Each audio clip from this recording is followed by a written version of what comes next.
perkenalkan, nama saya Rara Mahadita Dewanti. Saya mahasiswi Perbanas Institut Jakarta dengan nomor induk 1711000030. Dan hari ini saya bakal ditemenin sama dua rekan saya nih. Yang pertama ada Tasa Nurdio Krismondik dengan nomor induk 1711000028. Dan yang kedua, Claudia Cindy Kristiani dengan nomor induk 1711000148. Hari ini kita bakal ngebahas topik tentang tugas dan tanggung jawab Dewan Komisaris dan juga direksi. Dan video ini dibuat untuk memenuhi tugas mata kuliah Etika Profesi dan Bisnis dengan dosen pengajar Ibu Desi Arigawati. Jadi tetap di sini ya. Oke, di sini saya ingin menjelaskan tentang prinsip tanggung jawab Dewan Komisaris dan Direksi. Pertama, saya akan membacakan latar belakangnya terlebih dahulu, yaitu adalah dalam perusahaan yang berbentuk PT terdapat pemisahan antara pemilik modal dan manajemen perusahaan. Pemilik modal sendiri memiliki definisi bahwa mereka merupakan pihak yang akan menyediakan modal dan pada dasarnya pemilik modal tidak dapat secara langsung berhubungan dengan mengawasi manajemen. Sedangkan manajemen memiliki definisi yaitu pihak yang memanfaatkan modal untuk kepentingan terbaik perseroan. Berbeda dengan manajemen, Dewan Komisaris adalah sebuah dewan yang bertugas untuk melakukan pengawasan dan memberikan nasihat kepada Direktur Perseroan Terbatas atau PT. Nah, Dewan Komisaris dan Direksi harus akuntabel terhadap perusahaan dan para pemegang saham. Dewan Komisaris harus mampu melakukan penilaian yang objektif dan independen. Selanjutnya ada rincian tugas dan tanggung jawab Dewan Komisaris yang perlu dilaksanakan.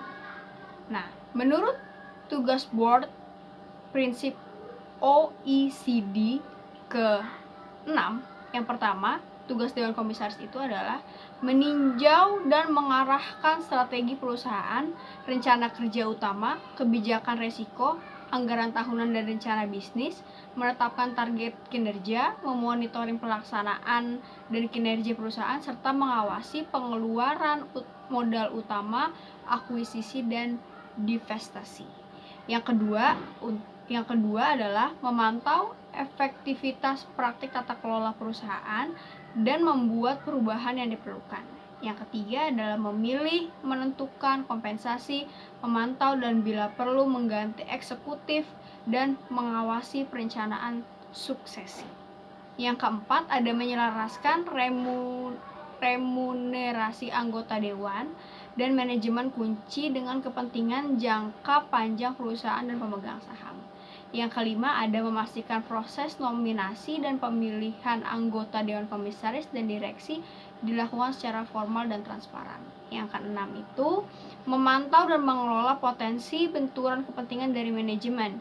Yang ketujuh memastikan integritas dari sistem pelaporan akuntansi dan keuangan perusahaan termasuk audit independen dan sistem pengendalian yang tepat, khususnya sistem manajemen resiko, keuangan, dan pengendalian operasional dan kepatuhan terhadap hukum dan standar yang relevan. Dan yang terakhir, yang kedelapan adalah mengawasi proses pengungkapan dan komunikasi. Selanjutnya ada poin peran Dewan Komisaris dan Direksi dalam menegakkan standar etika. Nah, di sini berdasarkan OECD CJ prinsipal butir yang ke-6 berkata bahwa apabila keputusan Dewan akan mempengaruhi berbagai kelompok pemegang saham, maka Dewan harus memperlakukan seluruh pemegang saham secara adil. Jadi nggak boleh kayak karena si A itu sahamnya lebih banyak, jadi kayak lebih dipentingkan gitu, itu nggak boleh. Itu namanya nggak adil dan nggak fair gitu. Selanjutnya Dewan harus bertindak untuk kepentingan seluruh pemegang saham. Dewan Komisaris juga memiliki peran penting dalam pengaturan ethical tone sebuah perusahaan. Dewan Komisaris dan Direksi harus memberikan teladan atas pelaksanaan prinsip etika, nilai, dan perusahaan kepada seluruh pihak di dalam perusahaan. Itulah kenapa kayak dewan komisaris dan direksi ini tuh harus menjadi panutan. Mereka tuh harus memberikan contoh yang baik kepada karyawan dan bawah-bawahannya gitu. Di sini juga direksi berkewajiban memastikan kepatuhan dari seluruh karyawan perusahaan dan pihak-pihak yang terkait di luar perusahaan terhadap standar etika perusahaan, termasuk menyelesaikan setiap konflik yang timbul. Jadi di sini dewan direksi juga memiliki kewajiban untuk ngawasin karyawan, juga pihak-pihak luar yang terlibat dengan perusahaan tanpa harus meninggalkan standar etika perusahaan. Nah, yang poin selanjutnya adalah proses nominasi anggota Dewan Komisaris dan Direksi. Menurut keputusan Ketua Bapepam tentang peraturan Bapepam LK nomor 9I6 tentang direksi dan komisaris emiten dan perusahaan publik, calon anggota Dewan Direksi dan Dewan Komisaris wajib memenuhi persyaratan sebagai berikut. Yang pertama adalah mempunyai akhlak dan moral yang baik. Yang kedua, mampu melaksanakan perbuatan hukum. Jadi nggak sembarangan. Nah, prosedur nominasi ini harus dijalankan formal, transparan, dan sesuai kondisi dan kebutuhan emiten. Jadi harus sesuai dengan kebutuhan perusahaan, nggak boleh dengan kebutuhan atau dengan kayak hubungan relasi gitu, kayak hubungan keluarga atau teman baik gitu, nggak bisa. Jadi harus benar-benar dengan sesuai kebutuhan perusahaan. Prosedur nominasi melalui proses yang pertama itu komite nominasi melakukan analisis terhadap profil anggota dewan dan juga mengidentifikasi gap kualitas yang tidak dimiliki oleh calon dewan. Itu yang pertama. Yang kedua, calon anggota dewan yang berasal dari internal maupun eksternal perseroan diajukan oleh direksi kepada komite nominasi. Yang ketiga, selain calon yang diajukan oleh direksi, komite nominasi dapat juga melakukan seleksi calon anggota dewan dari eksternal perseroan. Dan yang terakhir, komite nominasi memberikan rekomendasi mengenai calon anggota dewan kepada Dewan Komisaris untuk disampaikan kepada RUPS. Poin selanjutnya ada ukuran, komposisi, dan kompetensi Dewan Komisaris. Dalam KNKG dikatakan bahwa jumlah anggota Dewan Komisaris harus disesuaikan dengan kompleksitas perusahaan dengan tetap memperhatikan efektivitas dalam mengambil keputusan. Jadi nggak boleh kayak seenak-enaknya aja, jumlahnya tuh sesuka-sukanya aja tuh nggak boleh. Jadi kayak harus ada syaratnya. Lanjut, Dewan Komisaris dapat terdiri dari komisaris yang tidak berasal dari pihak terafiliasi yang dikenal sebagai komisaris independen dan komisaris yang terafiliasi. Jumlah komisaris independen harus bisa menjamin mekanisme pengawasan berjalan efektif, dan disarankan juga supaya salah satu komisaris independen harus memiliki latar belakang akuntansi. Ketentuan bursa sekarang adalah paling sedikit proporsi komisaris independen terhadap total anggota Dewan Komisaris sebesar 30%. Jadi kalau misalkan total anggota komisaris Dewan Komisaris itu ada 10, jadi minimal komisaris independennya itu ada 3 orang. Itu. Menurut Peraturan Bank Indonesia nomor 8 tahun 2006, jumlah anggota Dewan Komisaris minimal 3 orang dan maksimal sesuai dengan jumlah anggota direksi, dan minimal 1 orang anggota Dewan Komisi wajib berdomisili di Indonesia. Dewan Komisaris dipimpin oleh Presiden Komisaris. Dewan Komisaris terdiri dari komisaris dan komisaris independen. Kurang dari 50% jumlah anggota Dewan Komisaris dan komisaris independen. Nah, ini poin selanjutnya, assurance terhadap independensi komisaris independen, yang berisi tentang keberadaan komisaris independen telah diatur BEI, Bursa Efek Indonesia, melalui peraturan tanggal 1 Juli tahun 2000 tentang kriteria komisaris independen, antara lain yang pertama, komisaris independen tidak memiliki hubungan afiliasi dengan pemegang saham mayoritas atau pemegang saham pengendali perusahaan tercatat yang bersangkutan.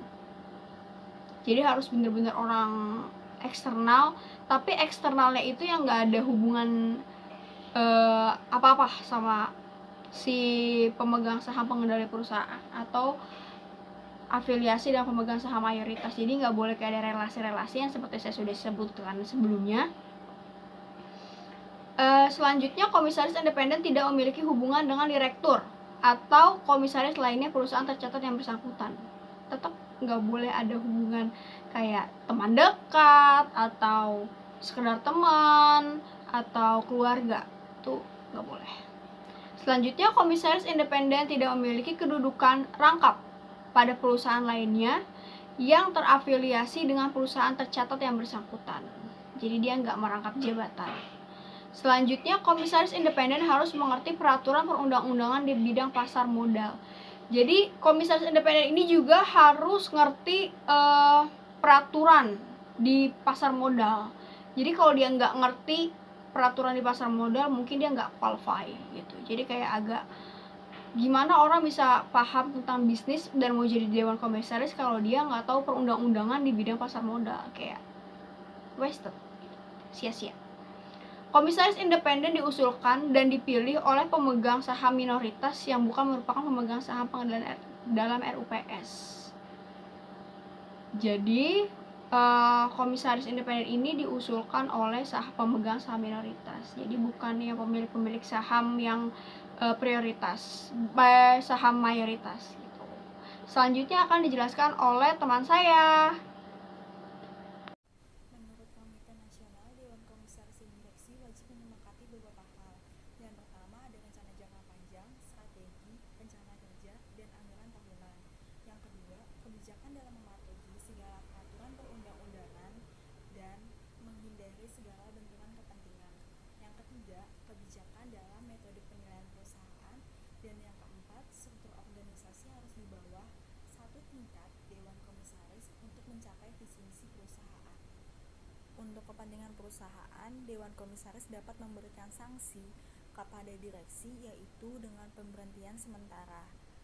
Di dalam perusahaan, Dewan Komisaris itu harus memiliki tata tertib dan pedoman kerja. Dari tahun 2009, akuntabilitas Dewan Komisaris dan Direksi memiliki 3 klasifikasi. Yang pertama, akuntabilitas kepada pemegang saham. Jadi, Dewan Komisaris dan Direksi bertanggung jawab kepada pemegang saham untuk melindungi hak dan kewajiban pemegang saham. Yang kedua, akuntabilitas atas efektivitas operasi perusahaan. Jadi, Dewan Komisaris bertanggung jawab atas pengawasan operasi perusahaan, sedangkan direksi bertanggung jawab atas pelaksanaan operasi perusahaan. Akuntabilitas untuk keterlibatan pengambilan keputusan strategi perusahaan untuk menjamin kinerja yang berkelanjutan. Itu maksudnya Dewan Komisaris mengawasi dan direksi memastikan ketepatan dan kekuatan rencana strategis manajemen, keputusan, tindakan, dan kinerja untuk menjamin kinerja berkelanjutan. Di dalam OECD Prinsipal 6.D.4 dikatakan bahwa salah satu tugas Dewan Komisaris itu untuk menyelaraskan remunisasi anggota direksi dan Dewan Komisaris dengan kepentingan jangka panjang perusahaan dan pemegang saham. Dilakukan melalui Komite Nasional dan Remunisasi. Perhitungan remunisasi dievaluasi oleh Komite Nasional dan Remunisasi sebelum dikaji Dewan Komisaris. UK Code menyatakan bahwa tingkat remunisasi Dewan Komisaris harus mencerminkan komitmen waktu dan juga tanggung jawab. Keputusan Badan Pengawas Pasar Modal, fungsi sekretaris perusahaan itu ada 4. Yang pertama, untuk mengikuti perkembangan pasar modal. Yang kedua, memberi pelayanan kepada masyarakat atas setiap informasi yang dibutuhkan pemodal yang berkaitan dengan kondisi emiten atau perusahaan publik. Yang ketiga, memberikan masukan kepada direksi emiten untuk mematuhi ketentuan Undang-Undang Nomor 8 Tahun 1995 tentang pasar modal dan peraturan pelaksanaannya. Dan yang keempat, sebagai penghubung atau contact person antara emiten dengan Bapepam dan masyarakat. menurut OECD prinsip nomor 6, salah satu tugas Dewan Komisaris itu untuk memonitor dan mengelola potensi benturan kepentingan dari manajemen, anggota dewan, serta pemegang saham. Dan juga memonitor jika terjadinya penyalahgunaan aset dan juga penyelewengan dalam transaksi dengan pihak yang memiliki hubungan yang istimewa. Selain itu juga Dewan Komisaris harus membantu karyawan yang ingin melaporkan perilaku yang tidak mematuhi hukum atau tidak etis dan tanpa takut akan menerima balasannya. Auditor itu memiliki kewajiban untuk melaporkan segala hal yang menurut dia mencurigai pada saat dia mengaudit kepada Komite Nasional. Dan menurut PSA 32 itu ditetapkan bahwa tanggung jawab auditor itu dalam kaitannya dengan kekeliruan dan ketidakberesan itu ada 3. Pertama, dia itu harus menentukan resiko bahwa kekeliruan tersebut dapat menyebabkan laporan menjadi salah saji material. Yang kedua, dia itu harus berdasarkan penentuannya itu mereka harus merancang auditnya untuk memberi keyakinan memadai bagi pendeteksian. Dan yang ketiga, itu melaksanakan audit dengan seksama dan tingkat skeptisme yang profesional yang semestinya dan menilai temuannya. Unit audit internal itu bertanggung jawab untuk melakukan perencanaan, pelaksanaan, dan pelaporan hasil audit dan juga untuk menindaklanjuti hasil audit, menguji dan mengevaluasi pelaksanaan pengendalian internal dan sistem manajemen risiko sesuai dengan kebijakan perusahaan perseroan, melakukan pemeriksaan dan penilaian atas efisiensi dan efektivitas di bidang keuangan. Jadi hasil penilaian ROSC dan ASEAN Scorecard dinyatakan bahwa yang pertama, anggota dewan dan direksi itu harus mengungkapkan konflik kepentingan mereka. Yang kedua, menurut peraturan Bapepam LK, anggota dewan dan direksi diwajibkan untuk menandatangani laporan tahunan dan mengkonfirmasi tanggung jawab mereka di dalam perusahaan tersebut. Yang ketiga, kompensasi untuk Dewan Komisaris dan Direksi ditetapkan dalam RUPS. Yang keempat, tidak ada peraturan yang menghubungkan gaji dengan jangka panjang. Dan yang kelima, beberapa lembaga menawarkan pelatihan bagi anggota Dewan. Jadi hasil penilaian ROSC dan ASEAN Scorecard dinyatakan bahwa yang pertama, anggota Dewan dan Direksi itu harus mengungkapkan konflik kepentingan mereka. Yang kedua, menurut peraturan Bapepam LK, anggota dewan dan direksi diwajibkan untuk menandatangani laporan tahunan dan mengkonfirmasi tanggung jawab mereka di dalam perusahaan tersebut. Yang ketiga, kompensasi untuk Dewan Komisaris dan Direksi ditetapkan dalam RUPS. Yang keempat, tidak ada peraturan yang menghubungkan gaji dengan jangka panjang. Dan yang kelima, beberapa lembaga menawarkan pelatihan bagi anggota dewan. Menggunakan ASEAN CG Scorecard untuk menilai prinsip tanggung jawab dewan ada beberapa. Yang pertama, tanggung jawab Dewan Komisaris. Yang kedua, kode etik perilaku. Yang ketiga, visi misi perusahaan. Yang keempat, struktur dan komposisi. Yang kelima, rapat dan kehadiran dewan. Yang keenam, akses terhadap informasi. Yang ketujuh, penunjukan dan pemilihan kembali komisaris. Yang kedelapan, remunisasi direksi dan komisaris. Yang kesembilan, audit internal. Yang kesepuluh, pengawasan resiko. Yang ke-11, ketua dewan komisaris. Yang ke-12, keahlian dan kompetisi. Yang ke-14, penunjukan dan penilaian kinerja direksi. Yang ke-15, penilaian kinerja dewan komisaris. Ke-16, penilaian kerja anggota dewan komisaris. Baik teman-teman, sekarang kita akan memasuki pada tahap bab 3, yaitu kasus. Kasus yang kita angkat pada kali ini merupakan kasus dari PT Garuda Indonesia. PT Garuda Indonesia atau biasa disebut dengan Garuda Indonesia merupakan salah satu maskapai penerbangan di Indonesia. Kasus yang menjerat maskapai terkemuka tersebut berawal dari rapat umum pemegang saham tahunan yang diselenggarakan di Jakarta. Salah satu mata agenda adalah menyetujui laporan keuangan tahun buku 2018. Dalam rapat itu, dua komisaris Garuda Indonesia, Khairul Tanjung dan Doni Oskaria selaku perwakilan dari PT Trans Airway, menyampaikan keberatan mereka melalui surat keberatan dalam rapat umum pemegang saham tahunan.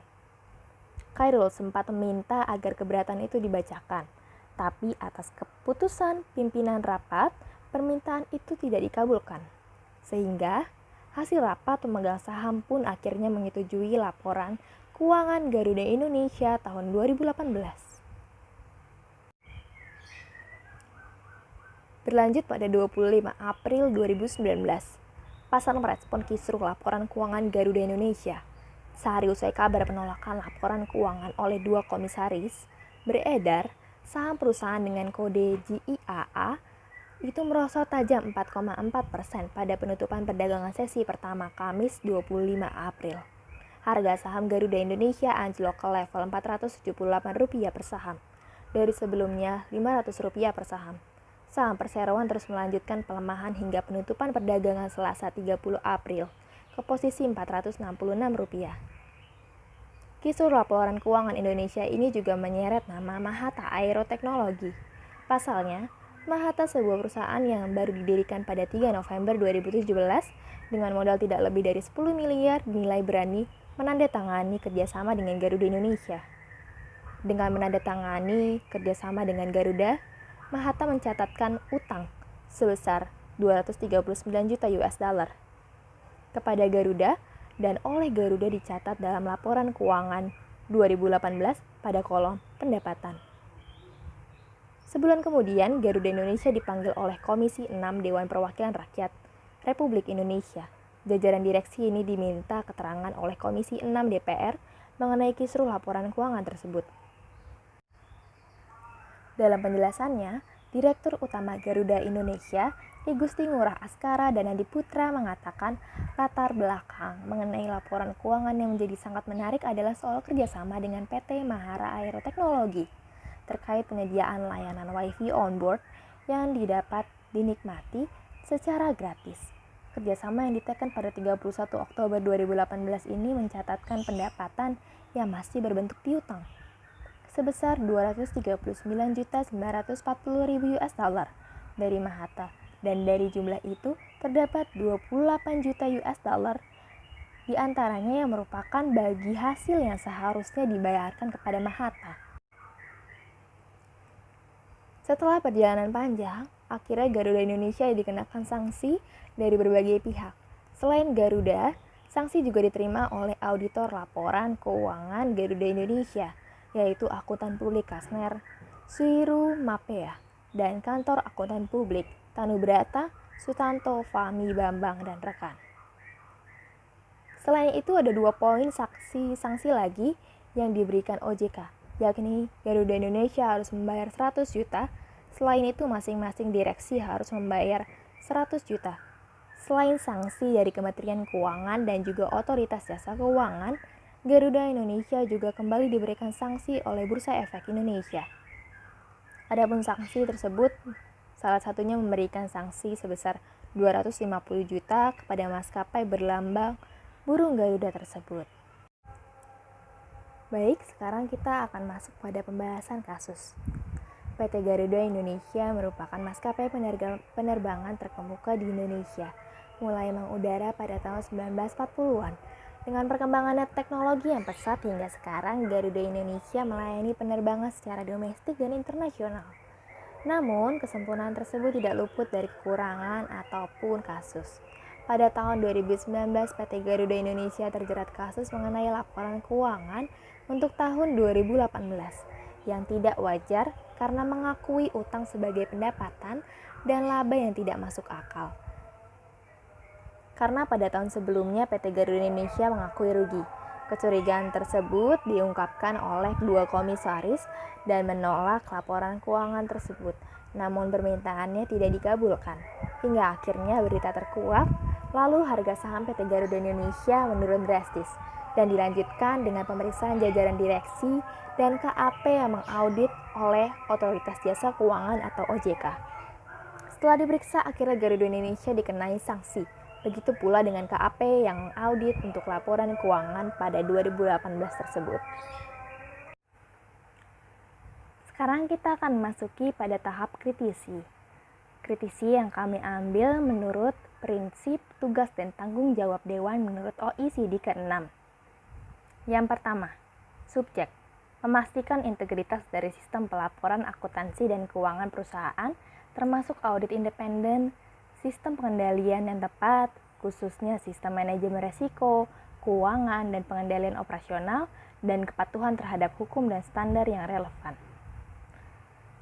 Kritisi yang kami ambil merupakan kalimat dari Kisruh Laporan Keuangan Garuda Indonesia, juga menyeret nama Mahata Aeroteknologi. Pasalnya, Mahata sebuah perusahaan yang baru didirikan pada tanggal 3 November 2017 dengan modal tidak lebih dari 10 miliar dinilai berani menandatangani kerjasama dengan Garuda Indonesia.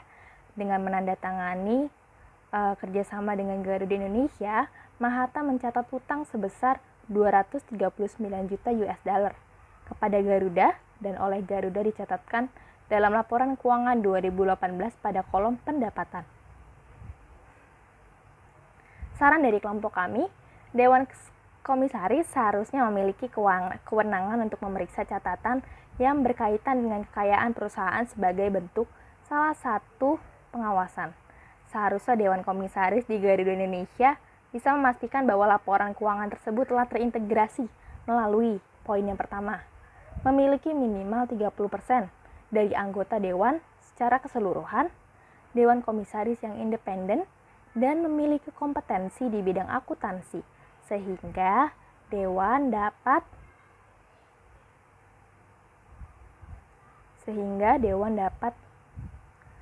mengetahui jika ada ketidakwajaran di laporan keuangan tersebut. Yang kedua, mengadakan audit kembali dengan KAP yang berbeda dan audit yang memiliki independen jika laporan keuangan tersebut dilakukan oleh Dewan Komisaris. Hal ini dilakukan agar hasilnya objektif dan mencegah terjadinya kerugian yang lebih besar untuk kepentingan bersama. Subjek yang kedua, yaitu memantau dan mengelola potensi benturan kepentingan dari manajemen, dewan, dan pemegang saham, termasuk penyalahgunaan aset perusahaan dan penyalahgunaan dalam transaksi dengan pihak terkait. Kritisi yang kami ambil merupakan kalimat yang terdapat dalam penjelasannya. Direktur Utama Garuda Indonesia I Gusti Ngurah Rai Askara Danadi Putra mengatakan latar belakang mengenai laporan keuangan yang menjadi sangat menarik adalah soal kerjasama dengan PT Mahata Aeroteknologi terkait dengan penyediaan layanan WiFi on board yang didapat dinikmati secara gratis. Kerjasama yang ditekan pada 31 Oktober 2018 ini mencatatkan pendapatan yang masih berbentuk piutang sebesar 239.400 US dollar dari Mahata, dan dari jumlah itu terdapat 28 juta US dollar di antaranya merupakan bagi hasil yang seharusnya dibayarkan kepada Mahata. Saran dari kelompok kami terhadap kritisi ini, kita tahu bahwa dalam kasus ini sangat terlihat terdapat benturan kepentingan antara direksi dan juga Dewan Komisaris. Maka dari itu perlu tindak lanjut terhadap siapa sih yang salah. Kita tahu bahwa di sini direksi melakukan pelanggaran dengan melakukan rekayasa pada laporan keuangan. Seharusnya Dewan Komisaris bisa mendeteksi pelanggaran tersebut dengan mempunyai komisaris yang independen dan tidak terafiliasi. Poin yang ketiga, yaitu memilih, menentukan kompensasi, memantau, dan bila perlu mengganti eksekutif dan mengawasi perencanaan sukses. Kritisi yang kami ambil berasal dari kalimat selain itu, ada 2 poin sanksi lagi yang diberikan OJK, yakni Garuda Indonesia harus membayar 100 juta. Selain itu, masing-masing direksi juga harus membayar 100 juta. Saran dari kami terhadap poin ketiga ini, setelah direksi dinyatakan bersalah, maka seharusnya Dewan Komisaris segera melakukan rapat umum pemegang saham untuk menentukan sanksi ataupun pemecatan yang harusnya diterima direksi. Hal ini dilakukan untuk tetap menjaga integritas direksi dalam mengelola perusahaan. Sekarang kita akan memasuki pada tahap terakhir, yaitu kesimpulan dan saran. Kesimpulan, Melalui kasus di atas, kita dapat mengambil kesimpulan bahwa direksi merupakan akar kasus yang sebenarnya. Direksi melakukan pelanggaran dengan tidak bertindak secara transparan, baik itu disengaja maupun tidak disengaja. Dewan Komisaris juga dinilai salah karena tidak menelaah lebih dalam informasi laporan keuangan yang tidak wajar tersebut dan mengabaikan penolakan yang diajukan oleh Khairul Tanjung dan Doni Oskaria yang pada akhirnya berdampak pada harga saham yang menurun drastis. Pendapatan yang seharusnya diakui sebagai hutang juga merupakan kerugian. Setelah mengakui laba pada laporan keuangan di tahun 2018, maka oleh pajak laba akan didata sebagai beban pajak. Padahal seharusnya beban tersebut belum bisa dihitung karena akibat kerugian yang ditanggung sebenarnya. Selanjutnya saran dari kelompok kami terhadap kasus ini. Dari kasus di atas, kelompok kami berpendapat bahwa pentingnya mengikuti prinsip dan aturan yang telah diatur dalam OECD, GCG, dan etika profesi untuk menjelaskan bisnis yang baik. Dibutuhkan juga Dewan Komisaris dan Direksi yang memiliki kompetensi, independensi, dan standar etika yang tinggi. Untuk membentuk perusahaan yang positif, dibutuhkan kerjasama dan kesinambungan antara Dewan Komisaris dan Direksi. Jika kesinambungan tersebut tidak berjalan baik, maka akan terdapat informasi yang tidak selaras dan celah untuk melakukan pelanggaran, yang pada akhirnya berdampak buruk pada operasional, keuangan, kesejahteraan bagi karyawan, pemegang saham, dan negara, akibat kerugian ditimbulkan. Sekian dari presentasi kami, mohon maaf bila ada salah kata dan salah penuturan dalam video ini. Terima kasih dan jangan lupa ya buat like dan subscribe. Terima kasih.